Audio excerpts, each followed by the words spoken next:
30% की बजाय 15% कर दो तो 25 लाख की बजाय देने वालों की संख्या 2 करोड़ हो जाएगी। मैं तुम्हें सच बता रहा हूं, इस चीज को साइकोलॉजिकली भी समझा जा सकता है। मैं तुमसे बार बार वही कह रहा हूं, 100 में से 30 रुपए देते हड़ता नहीं है यार सरकार को, फोकट है। 5 होना चाहिए कम से कम। अब देखो तुम खुद कह रहे हो 5 होना चाहिए, यानी कि अगर 5% 10% हो जाए तो तुम भी देने को राजी हो। और तुम्हारे जैसे बहुत पड़े। मेरा मानना यह है कि जिसके पास एक कार है वो इनकम टैक्स देने के योग्य है। ये सीधा सा एक उनको पैटर्न तय कर देना चाहिए कि हिंदुस्तान में जिस व्यक्ति के पास कार है वो व्यक्ति इनकम टैक्स के दायरे में आता है।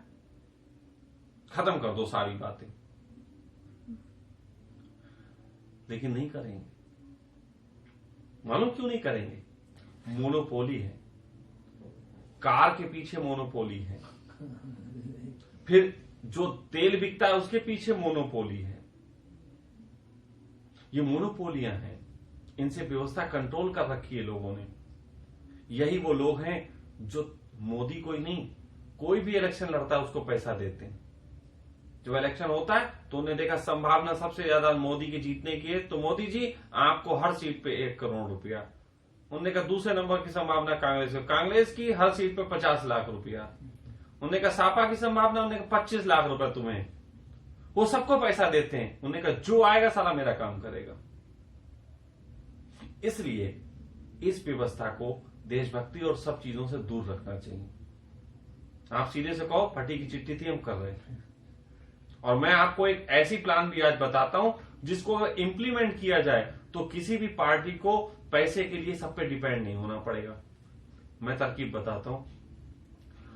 सबसे ज्यादा दुख की बात यह है कि किसी भी पार्टी को जब इलेक्शन लड़ती है तो करोड़ों रुपया खर्च करना पड़ता है। भाई वो करोड़ों रुपया निकालने का ही सारा खेल है। अब एक अगर व्यवस्था लेके आ जाओ कि किसी को करोड़ों रुपए खर्च करने की जरूरत नहीं, सिंपल सी बात कि जो भी इलेक्शन में चुनाव में खड़ा होगा, जो भी खड़ा होगा पहली बात तो यह है कि उसका पार्टी चुनाव चिन्ह कोई नहीं होगा। मतलब हर व्यक्ति का फोटो ही चुनाव चिन्ह होगा। अगर तुम पब्लिक के बीच गए नहीं हो तो तुमको कांग्रेस के नाम पे कोई वोट नहीं देगा। पब्लिक कहेगी ये तो हम जानते ही नहीं चेहरा कौन। नहीं समझे? ये वोटों की राजनीति सबसे ज्यादा गड़बड़ाती है चुनाव चिन्ह की वजह से।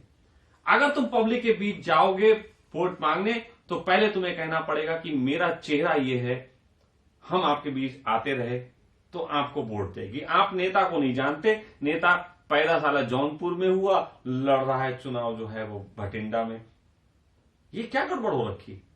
तो जिस क्षेत्र का नेता हो उस नेता का चेहरा ही चुनाव चिन्ह होना चाहिए, पहली बात। दूसरी चीज, जो नेता जब 5 साल पब्लिक के बीच रहा तो उसको 15 दिन प्रचार करने की क्या जरूरत? तो 15 दिन के लिए जितने भी नेता खड़े हों, 5, 10, ये अधिकार हो जाना चाहिए कि 10-20 से ज्यादा का चुनाव नहीं होगा। उसकी भी तरकीब मैं बता सकता हूं, पूछी जाएगी तो। 10 लोग चुनाव पे खड़े होंगे, 10 लोगों को 15 दिन जेल। 15 दिन के लिए 10 पे सीसीटीवी कैमरे लग जाएंगे। वो जेल में किस ढंग से रहते हैं, बिग बॉस हाउस की तरह, कुत्तों की तरह लड़ते हैं कि कैसे लड़ते हैं, उसे कोई भी चैनल पे देख सकता है, अपने शहर के सिटी केबल पे, ताकि तुम्हारे नेताओं के 15-20 दिन की औकात पता लगे। फिर रोज ही एक विषय जो उस क्षेत्र का होगा उस नेता को दिया जाएगा, जिसके लिए नेता को प्रचार करने की जरूरत नहीं है। 10 मिनट का मौका और पब्लिक को बता दीजिए कि इस क्षेत्र में इस समस्या का समाधान हम कैसे करेंगे। ये सरकारी खर्चा अपने पे उठा लें, सरकार अपने पे खर्चा उठा ले कि हम इस व्यवस्था का खर्चा हम उठाएंगे, और 10 दिन के लिए सबको जेल। उसका कोई भी पार्टी आदमी कोई नहीं घूमेगा चुनाव क्षेत्र में। सारे चुनाव बिल्कुल 0 डाउन पेमेंट पे हो जाएंगे। जब 0 डाउन पेमेंट पे चुनाव हो जाएंगे तो इनको किसी भी राजनीतिक व्यक्ति को रईसों से पैसे लेने की जरूरत नहीं पड़ेगी। जब पैसे लेने की जरूरत नहीं पड़ेगी तो ऊपर से दबाव देने वाला कोई नहीं रहेगा। और जब ऐसी व्यवस्था होगी तो पार्टीवादी व्यवस्था खत्म हो जाएगी, व्यक्तिवादी व्यवस्था चलेगी। व्यक्तिवादी व्यवस्था ऐसी होती है जैसे पानी की टंकी लगी है और यहां बिल्डिंग में हर घर में उससे कनेक्शन गया है, ठीक है। तो यदि नाली हर घर की कनेक्शन सही है तो बिल्डिंग से जो पानी आएगा वो पहुंचेगा। अभी हम मान लें अगर मोदी सही भी हैं तो पाइपलाइनें खराब है, जगह जगह नेता खराब है, वो वहां से ऊपर से पानी आता है, नीचे पहुंचता ही नहीं। तो इसलिए व्यवस्था जो है इस ढंग की होनी चाहिए। अच्छा स्वामी जी, एक चीज और है, अभी नोटबंदी से हमारी बहुत सी एक्सपेक्टेशंस थी, अब 50 दिन भी पूरे हो गए, आज हमने मोदी को सुन भी लिया। अरे कल सूरज पूरब से नहीं निकलेगा, तुम्हें मालूम है पागल, कल पश्चिम से निकलेगा। हाँ कल देखना, कल कोई तकलीफ में नहीं होगा। बैंक प्रणाली तो स्वामी जी यही मैं कह रहा हूं, ये गलत बातें हैं। आप 50 दिन पहले पब्लिक को, इस हिंदुस्तान में पब्लिक को बेवकूफ बनाना हो, जातिवाद बहुत अच्छा मुद्दा है, इमोशनल बहुत अच्छे मुद्दे हैं, उन पे बात की जाती है। 50 साल पहले मोदी ने कहा था यदि कोई समस्या रह जाती है तो मैं जूते खाने का अधिकारी हूं, मैं यहां बैठा बोल रहा हूं, इसे कल डाल भी देंगे और मोदी जी को भी दिखा देना, और जिसे मेरा उखाड़ना उखाड़ ले। मैं कहूंगा मोदी जी कल समस्या समाप्त नहीं होगी और जूते मैं आपको मारना चाहता हूं, खाओगे? नहीं, मोदी जी नहीं खाएंगे। मोदी जी के पास बहुत बहाने हैं, बहुत बहाने हैं कि हमें छूट दे दी और वो मैं पहले ही खोल चुका हूं कि क्या छूट किसको दे दी। छूट तो तब दिखती जब आपने हमारा ब्याज रेट वही रहने देना था, हमारा भी तो ब्याज रेट तुमने साले कम कर दिया, तो छूट कहां हुई? हालत ये थी कि पहले कोई आदमी 2-4 लाख रुपए जोड़ के उसका थोड़ा ब्याज भी खा लेता था, अब साला वो 2-4 की जगह 6-7 लाख जमा करे तब उतना ब्याज मिलेगा, तो ये नुकसान हुआ ना। बैंकिंग व्यवस्था कितनी अच्छी है ये अभी सिद्ध हो गया है कि जो नोट इतने सारे 105 करोड़ रुपए पकड़े गए, 105 करोड़ रुपए नए नोट बदली के किस्से पकड़े गए। इससे समझ जाओ बैंकिंग व्यवस्था कितनी ईमानदार। ये सब बिजनेस है, कोई देशभक्ति नहीं है, सब बिजनेस है, सब बिजनेस कर रहे हैं एक दूसरे की छाती पे खड़े होके। और मैं आपको बताऊं मुझे तकलीफ किस चीज की है वो मैं बता चुका हूं। पहली बात तकलीफ इससे इसकी है कि इस देश की जो गरिमा है, जो अंदर का प्रेम है, जो एक घर में एक आदमी कमाता है और 4 बैठ के खा लेते हैं, धीरे धीरे ये व्यवस्था छिन्न भिन्न हो रही, और इसलिए छिन्न भिन्न होना बुरा है। अरे जिस देश में थोड़े से लोग हों, ज्यादा काम हो, वहां हर एक के हाथ में काम होता है तो उससे अच्छा रहता है। इस देश में इतने ज्यादा लोग हैं, अगर सारों को काम तुम दोगे तो तुम्हारी वैसी रेट पिट जाएगी। कहां से काम लाओगे? तुम क्या काम लाओगे? तुम जातिवाद के मुद्दों पर अभी लड़ रहे हो, तुम काम कहीं से ला ही नहीं पा रहे हो, तुम सिर्फ बात कर रहे हो काम लाने की, काम कुछ नहीं आ रहा। हमने अपनी जातिवाद करना शुरू कर दिया, अमेरिका में वो एक आ गया, उसने कह दिया कि हम अब हिंदुस्तान ये सब एम्प्लॉयमेंट बंद करेंगे, हम यहां से लोगों को भगाएंगे, तो सब देश अपनी ऐसी शुरू कर देंगे तो हमारा तो सब खत्म हो जाएगा। इस देश की व्यवस्था में बहुत सारी बातें समझदारी की करने की थी। हमें एक तरफ हम मोदी जी पूरे देश में दुनिया में भागते हैं, पूरी दुनिया में बात कहते हैं आइए भाइयों बहनों हमारे यहाँ इन्वेस्ट करिए। फिर आपके ही मित्र बाबा रामदेव जो कहते विदेशी कंपनियों ने लूट लिया, हमें इमोशनल किया, हमारा टूथपेस्ट खराब कर दिया, पता नहीं क्या क्या बातें, वो गालियां देते हैं, ये बुलाते हैं। कोई आया अभी तक पिछले 3 सालों में विदेशी कोई इन्वेस्टर आया इंडिया में? नहीं आएगा। विदेशी इन्वेस्टर 2 बातों को देखते हैं, पहला देखते हैं कि उस देश का माहौल क्या है, और दूसरा देखते हैं क्या उस माहौल में कोई लड़ाई झगड़ने की संभावना है कि नहीं। जिस तरीके की हिंदू मुस्लिम की बातें करी जा रही हैं, इतनी लड़ाई की संभावनाएं हैं कि कोई भी यहां इन्वेस्ट नहीं करना चाहता, क्योंकि जब भी लड़ाई झगड़ा होता है स्टोर लूट लिए जाते हैं। इसलिए एक पहले फैसला ले लो कि विदेशियों को बुलाना है कि नहीं बुलाना है। अगर तुम्हें बुलाना है तो बाबा रामदेव का मुंह बंद करो, और नहीं बुलाना है तो इसके पक्ष में खड़े होकर खूब जोर जोर से बात करो। तो स्वामी जी एक चीज और है कि जैसे मोदी जी जाते तो बुलाने ही हैं, अलग बात है कि इनके पास ऐसी, जबकि हमारा भारत ऐसा है कि मार्केट सबसे बड़ा हमें इंडिया का दिखता है, जनसंख्या सबसे ज्यादा भारत की है। बिल्कुल है। तो ये उसी बेसिस पे ये बिगुल बजा रहे हैं कि हाँ भारत में सबसे। भाई तो तुम कमाने आओ ना कह रहे हैं। हाँ। कि कमाने आओ कह रहे हैं, हमें कुछ दे जाओ ये कहाँ कह रहे हैं। हाँ भाई देखो, अगर तुम ये कहते हो कि विदेशी यहाँ आए इन्वेस्ट करें, तो तुम ये कह रहे हो कि यहाँ वो कमाने आए, तो यहां से कमा के तो वो वहां ले जाएंगे, तो पहली बात तो ये गलत है।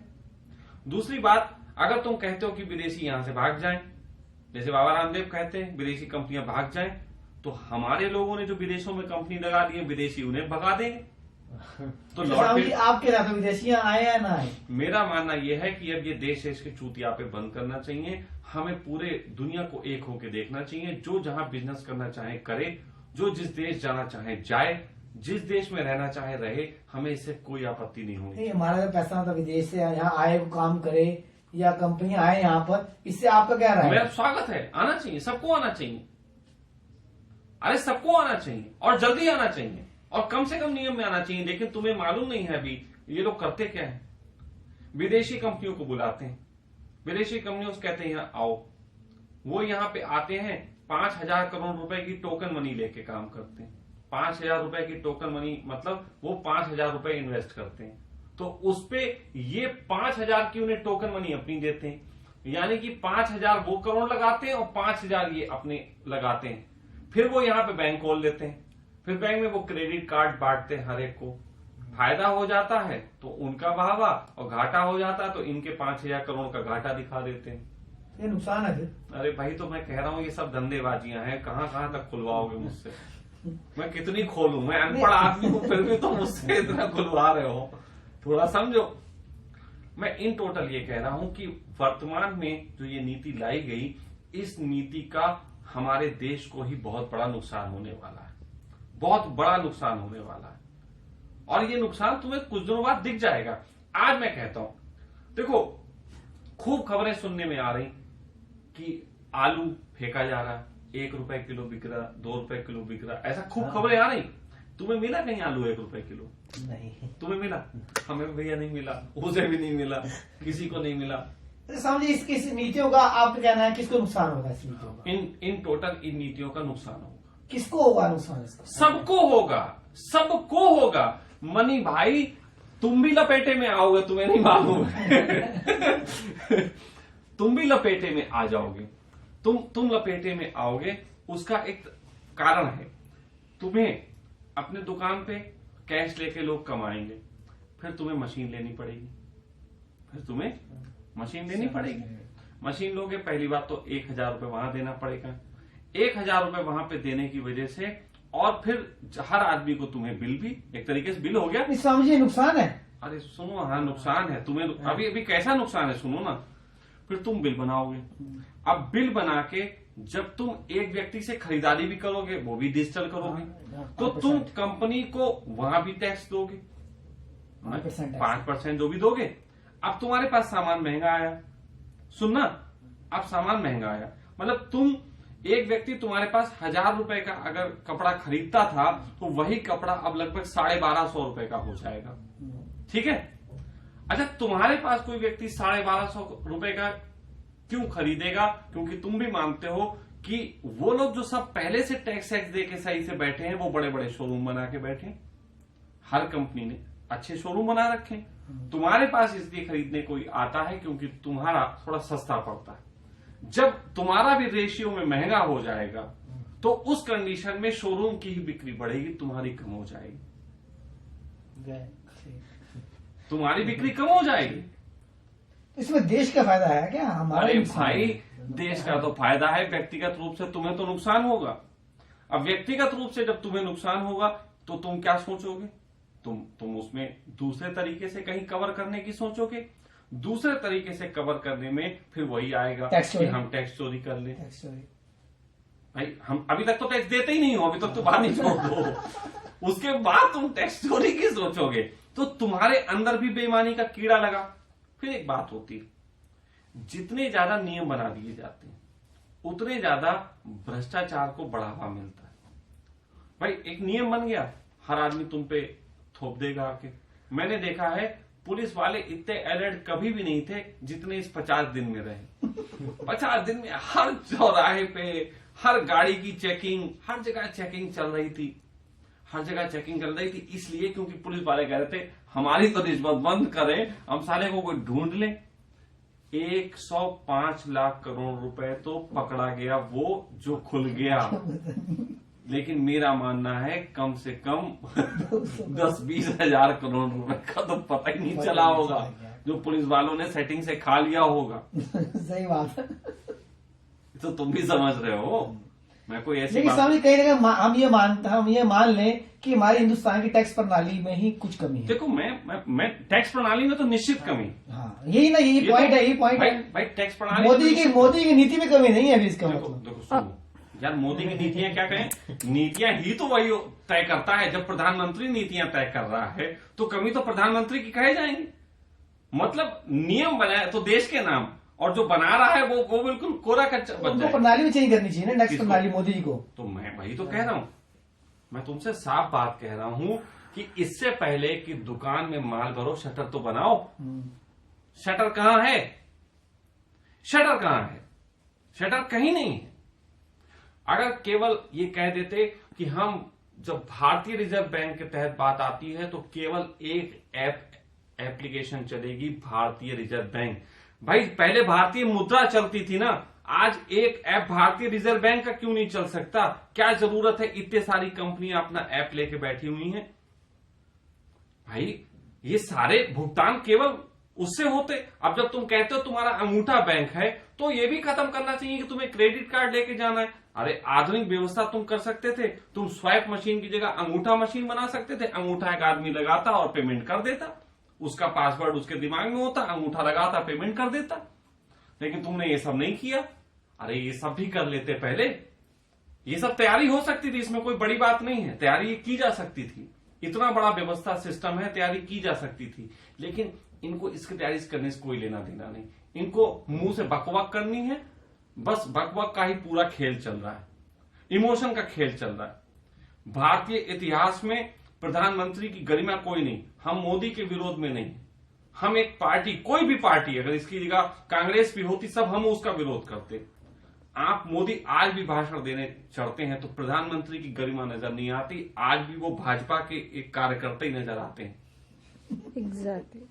यार कार्यकर्ता से हम बात करेंगे, हम प्रधानमंत्री की गरिमा का सम्मान कर सकते हैं, लेकिन एक पार्टी के कार्यकर्ता का हम सम्मान नहीं करेंगे, क्योंकि वो पार्टी की नीतियों के तहत काम कर रहा है।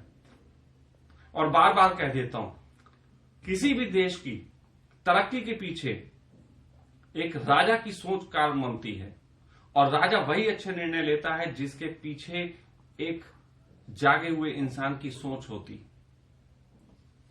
लेकिन जागे हुए इंसान वो नहीं चलेंगे जो किताबों में थे। जागे हुए का मतलब जो जीवित हैं, उन इंसानों की सोच चलेगी। तो हमारे पास कोई एग्जाम्पल है जो मोदी के पीछे, मोदी को गाइड करता हुआ और जागा व्यक्ति हो, जिसपे देश विश्वास करता हो? क्या ऐसे किसी व्यक्ति का गाइडेंस मोहर है? नहीं है। आपके पास आदर्श है भगवान राम, भगवान राम के आदर्श पे आप काम करते हैं, तो भगवान के आदर्श वो तुम्हें टोकने नहीं आ रहे, तुम उनके नाम ही लेते रहोगे, आदर्श तुम्हारे पास कुछ नजर नहीं आते। ये जब भी कोई व्यक्ति उन लोगों को आदर्श बनाएगा जो कि अब जीवित नहीं है, तो केवल आदर्शों के नाम पे लोग अपने मतलब की रेल चलाते हैं, पटरियां बिछा के, और कुछ नहीं करते। आदर्शों की पटरी बिछा दी जाती है, रेल अपनी छुक छुक छुक करती चलती, बस इतना ही होता है। सर एक चीज और, आपने इस चर्चा के दौरान भ्रष्टाचार के बारे में बोला, तो भ्रष्टाचार हमने जो सबसे ज्यादा देखा वो कांग्रेस के टाइम में था। अभी तो हमें कोई भाई देखो, हाँ। एक छोटी सी बात सुनो। कांग्रेस के समय में एक इल्जाम ये आता था कि कांग्रेस जो है सीबीआई का इस्तेमाल करती, सीबीआई को अपने कंट्रोल में कर रखा, और कांग्रेस के वक्त में सबसे ज्यादा कांग्रेस के लोग पकड़े गए। तो इससे उनकी ईमानदारी दर्शाती है कि उससे उनकी बेईमानी? सोचना, थिंक अगेन। अगर मोदी के समय में मोदी का कोई मंत्री भ्रष्टाचार में लिप्त नहीं पाया जाता 5 साल तक, तो इसका मतलब ये नहीं है कि इनकी सेना में बहुत ईमानदार लोग हैं, बल्कि इसका ये मतलब है कि इनका सेनापति अपने बेईमानों को बचाने के लिए भी काम कर रहा है। यानी कहीं ना कहीं हर चीज को कंट्रोल किया जा रहा है सारे वही तो कह रहा हूं यार। चुनाव आयोग कितने सालों से कह रहा है कि जितनी भी पार्टियां हैं इनका सारा पैसा जो है पब्लिक के सामने आना चाहिए कि इनके पास आता कहां से। उस पर कोई बात नहीं करता। मायावती के पास अभी पकड़ा गया कि 104 करोड़ रुपए उनका 50 दिन के अंदर जमा हुआ। क्या कांग्रेस और इन सब की भी खोलो? अरे हम तो कहते कांग्रेस और इनकी क्यों, केजरीवाल की भी खोलो कि कितना उसके पास था। आया 50 दिन के अंदर आपको सब पता लग जाएगा। 100 करोड़ से कम किसी के पास नहीं आया हो। अब तो क्या समझते हो, ये जो काले धन वालों ने 500,000 के नोट इन्हें दे दिए तो ये क्या गिफ्ट कर दिए? गिफ्ट नहीं कर दिए, इससे घोटाले होते हैं। कैसे होते हैं वो भी समझा देता हूं।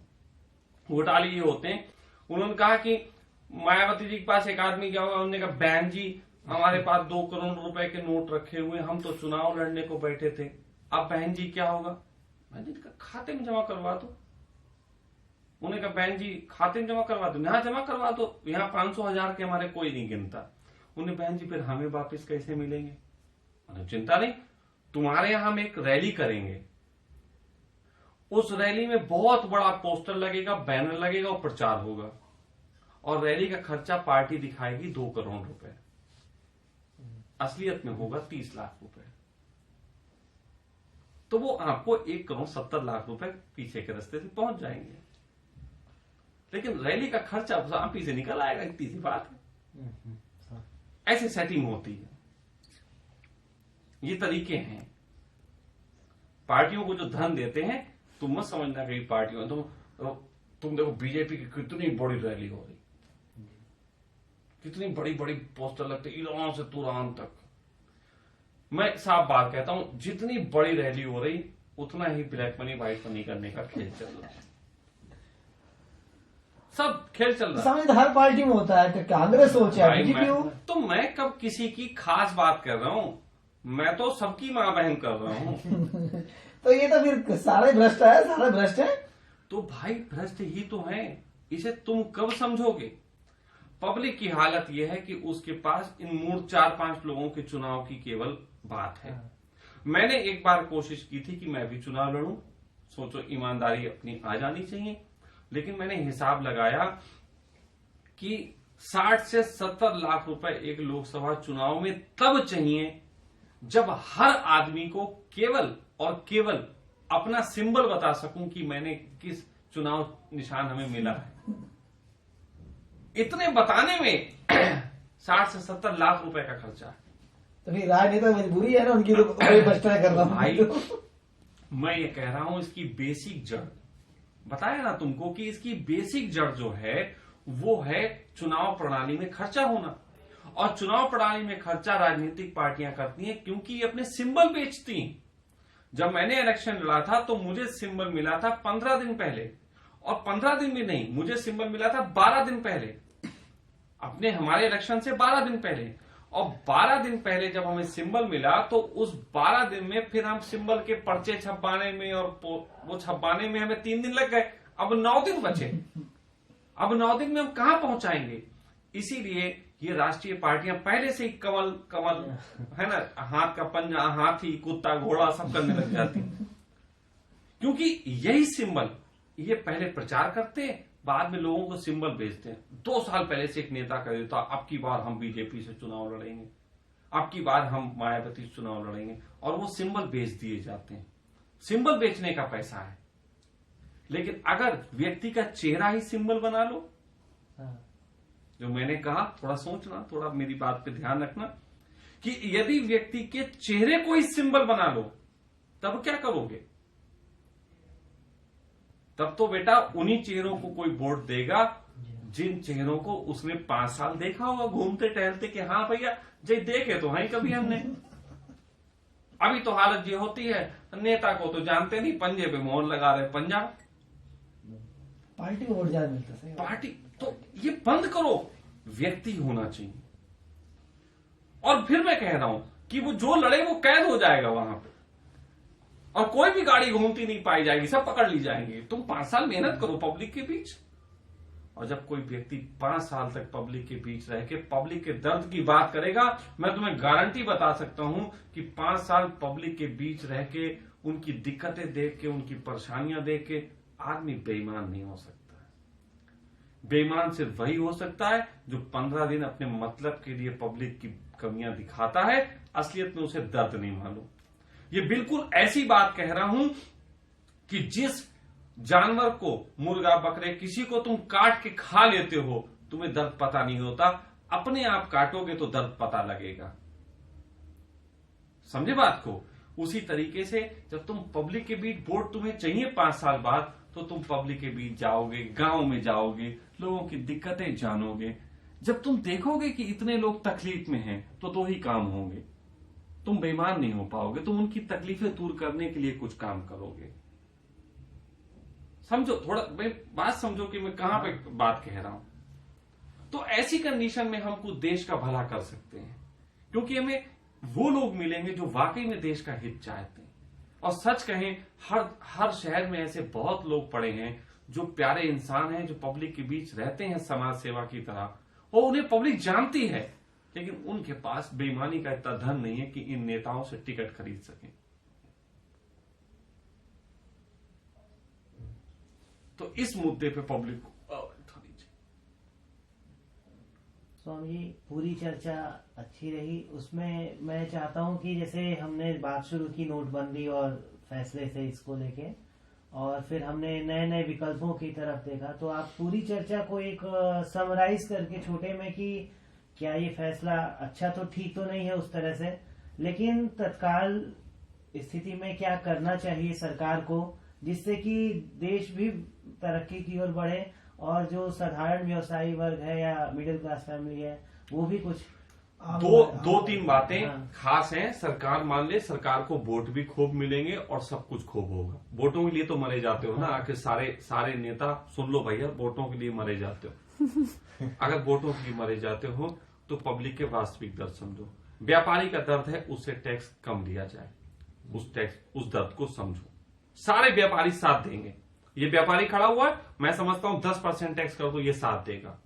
फिर ये सीमा बंद कर दो कि 2.5 लाख तक की छूट है, और ये सब बातें बंद कर दो। जितना भी बिक्री हो उस पर टैक्स लो, चाहे 1 लाख की कोई बिक्री करे, चाहे 2 लाख की बिक्री करे, टैक्स देना पड़ेगा। वो टैक्स तुम एक हिस्सा बना दो। दूसरी बात, आपको टैक्स के साथ साथ जो व्यक्ति टैक्स पेड के दायरे में आएगा उसकी कई चीजें जल्दी सुनी जाएंगी, है ना। उसको एडमिनिस्ट्रेशन भी उसकी सुनवाई जल्दी करेगा। अगर उस पर कोई केस बनता है, कोई केस करता है वो किसी पे, तो उसकी भी एक लिमिट कर दो कि 3 साल के अंदर इस केस की सुनवाई हो जाएगी।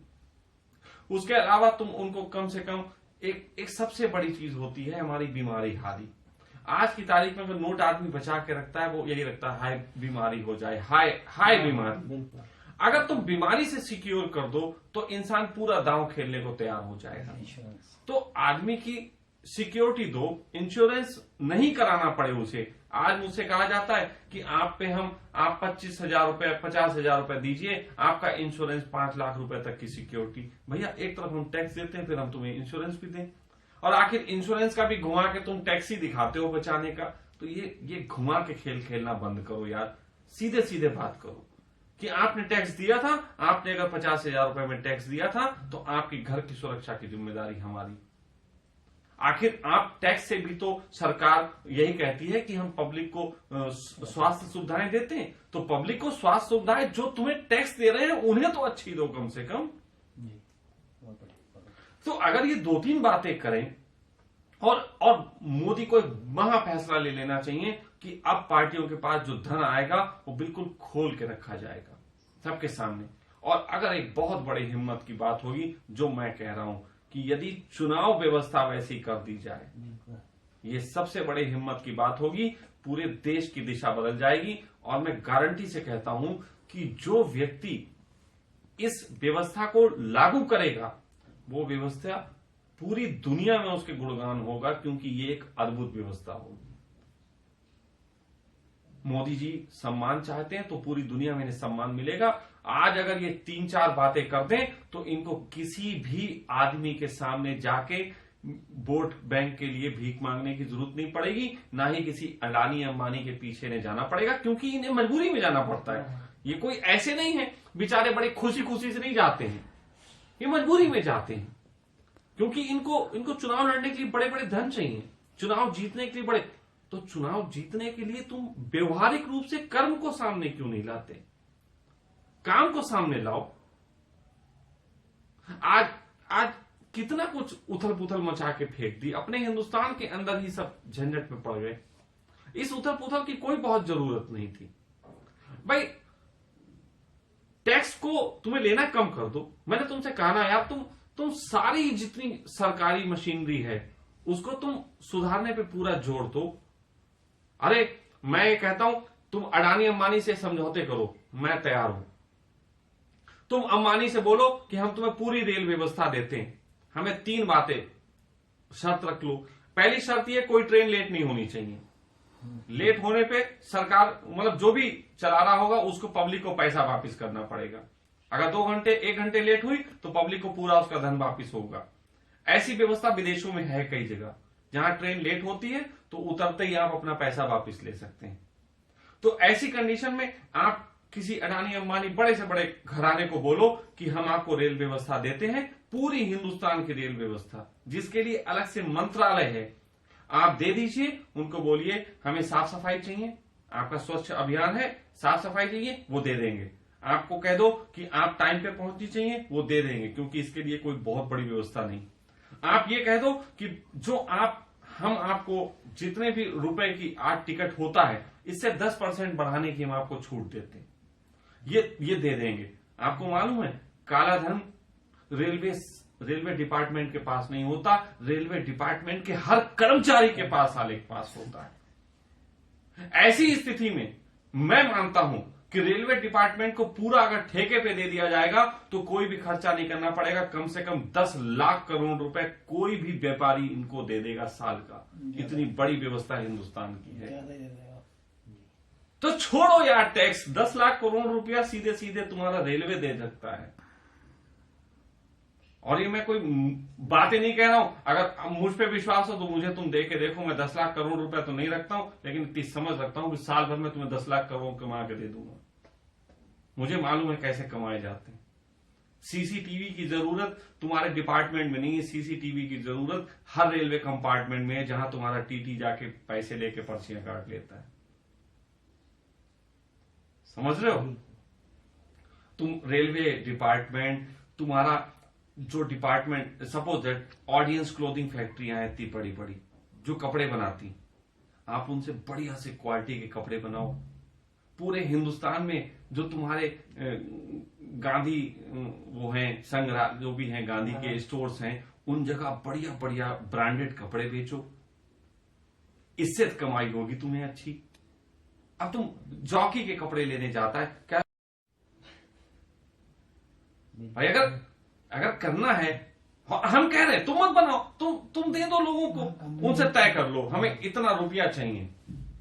सीधी सी बात, हमें इतना रुपया दें और विदेशी कंपनियों को दे दो, हमें वो भी कोई आपत्ति नहीं है। वो तुम्हें दे देंगे निकाल के, वो तुम्हें निकाल के दे देंगे। इतनी ज्यादा टैक्स के लिए परेशान होने की जरूरत नहीं है यार। एक छोटी सी दुकान इस लड़के के पास है, ये भी महीने में कमा लेता है यार 70-80 हजार रुपए, लाख रुपए ये कमा लेता है। हमारे पास इतना बड़ा देश पड़ा, हम पैसे नहीं कमा पा रहे। सही बात है। हमसे बताओ ना, हम बनिए के औलाद है, हमें बताओ ना तुम। हम तुम्हें इतनी जुगाड़े बता सकते हैं, धन कमाने की पूछो मत ही। भारत में एक फेसबुक चलती, फेसबुक एक लौंडे ने बनाई थी थोड़े से रुपए की, आज वो लगभग 10 लाख करोड़ रुपए का मालिक है और सालाना कम से कम 1-2 लाख करोड़ रुपए कमा रहा है वो इस समय सालाना। क्या सरकार एक फेसबुक जैसी व्यवस्था नहीं बना सकती भारतीय जुगाड़ के अनुरूप? मैं पाइपलाइन देता हूं, सरकार आए ना मेरे सामने, और वो वहां बैठा हुआ, विदेशों में बैठा, हमारे हिंदुस्तान का लिपस्टिक पाउडर क्रीम का बिक्री करके और इन्हीं लोगों के बीच से हम ही को फेसबुक दिखाता है और हम ही से पैसे ले जाता है। अरे भारतीय लोगों के लिए तुम एक फेसबुक नहीं जारी कर सकते थे? आईटी सेक्टर तुम्हारे पास इतना बड़ा पड़ा हुआ है, तुम उसका क्या इस्तेमाल कर रहे हो? सरकार को दिमाग लगाना चाहिए। उनके पास इतने बुद्धिमान लोग हैं, तो वो उनका उपयोग केवल फाइलें लेके घूमने में मत करो, उनका उपयोग धन कमाने में करो। तुम्हारे पास हिंदुस्तान के अंदर कम से कम 1000 चीनी मिलें हैं, तो तुम्हारी सब चीनी मिलें घाटे में जाती। चीनी मिल, एक हमारे शहर में कोई छोटा सा चीनी मिल, चीनी का जिसका छोटी सी होता था कोई मिल, वो भी करोड़पति होता था हमारी सरकार गरीब। तो भाई मेरा तो सीधा था, बनिए का बच्चा हूं, बनिए की मक्कारी भी जानता हूं, बनिए की क्षमता भी जानता हूं। बनिए की क्षमता के तहत इस देश को अगर काम करना है तो बनियों के नीचे नहीं करना चाहिए, फिर देश को खुद ही बनिया हो जाना चाहिए। तो बनिए के नीचे क्यों प्रधानमंत्री हमारा काम करे? अच्छा नहीं लगता यार। प्रधानमंत्री तो क्षत्रिय जैसी क्वालिटी होती, क्षत्रिय और बनिए के नीचे काम करे, ये कुछ बात समझ में नहीं आती। छतरी के नीचे बनिया काम करे, ये बात थोड़ी अच्छी लगती है, जबकि मैं खुद भी बनिया हूं। तो ऐसे करके अगर इस प्लान पे ये काम करते हैं तो निश्चित ही देश को कुछ हित होगा। मैं मोदी विरोध की बात नहीं कर रहा हूं कि मेरा ये वीडियो डालना तो लिख देना मोदी की धज्जियां उधेड़ी जिसने, ऐसा कोई जरूरत नहीं है। सीधी सी बात, मोदी को एक अच्छी सलाह इस देश के हित के लिए। तो बस इतनी सी बात थी जो मैं कहना चाहता था।